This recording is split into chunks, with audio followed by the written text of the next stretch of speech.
తెలంగాణలో petrol, diesel fear కొనసాగుతుంది. తప్పుడు ప్రచారంతో వాహనదారుల్లో ఆందోళన నెలకొంది.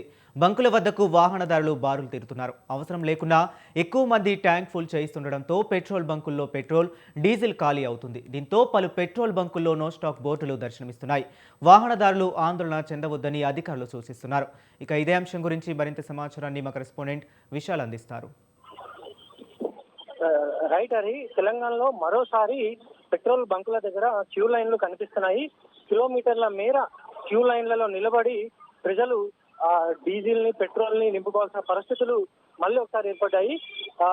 గతంలో ఇరాన్, అమెరికా, ఇజ్రాయెల్ ఈ మూడు దేశాల మధ్య కొనసాగుతున్న యుద్ధ పరిణామాలతో కొంత పెట్రోల్, డీజిల్ అదేవిధంగా ఎల్పిజి గ్యాస్ ల కొరత తీవ్రంగా ఏర్పడింది. దీంతో గతంలో పెద్ద ఎత్తున క్యూ లైన్లు ఏర్పడ్డాయి.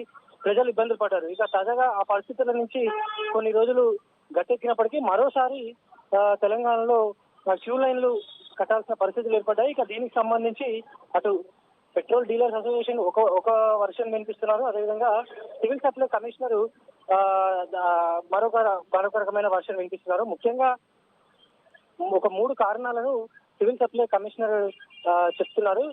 అందులో మొదటిది పరిశ్రమలకు వాడే డీజిల్ ని ప్రస్తుతం పెరిగింది. దీంతో ఆ పరిశ్రమలకు సంబంధించిన వాళ్ళు నేరుగా ప్రజలు వినియోగించుకునే ఆ పెట్రోల్ బంకుల దగ్గరికి వెళ్ళి, ఎందుకంటే అక్కడ 95 రూపాయలకి లీటర్ డీజిల్ దొరుకుతుండడంతో డబ్బులు ఆదా అవుతాయని సాధారణ పెట్రోల్ బంకులలో వాళ్ళు డీజిల్ నింపుకొని వెళ్తున్నారు. అదేవిధంగా పక్కన పొరుగు రాష్ట్రాలైన మహారాష్ట్ర, ఆంధ్రప్రదేశ్ లో అక్కడ కొంత పెట్రోల్ కొరత ఉంది.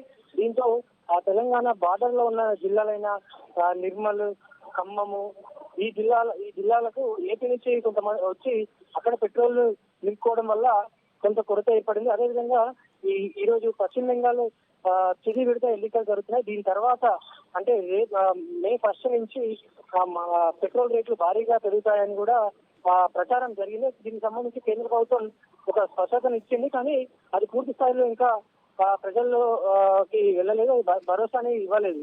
దీంతో ఎక్కడ పెట్రోల్ మళ్ళీ పెరిగిపోతుందో అని, అదే పెట్రోల్ దొరకదేమో అని ఎక్కువ అంటే సాధారణంగా 2 లీటర్లు కొట్టించుకునే వినియోగదారులు కూడా ఒకటేసారి 5 నుంచి 6 లీటర్లు ఫిల్ చేసుకోవడం వల్ల ఈ కొరత ఏర్పడిందని కూడా సివిల్ సప్లై డిపార్ట్మెంట్ చెప్తుంది.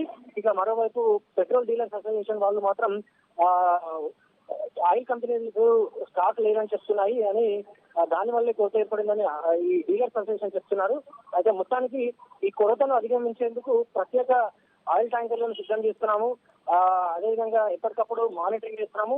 ఈ నో స్టాక్ బోర్డులు పెట్టకుండా ఎప్పటికప్పుడు మానిటరింగ్ చేస్తూ ప్రజలకు ఇబ్బంది రాకుండా చూస్తున్నామని సివిల్ సప్లై డిపార్ట్మెంట్ చెప్తుంది. హరి. Okay right, thank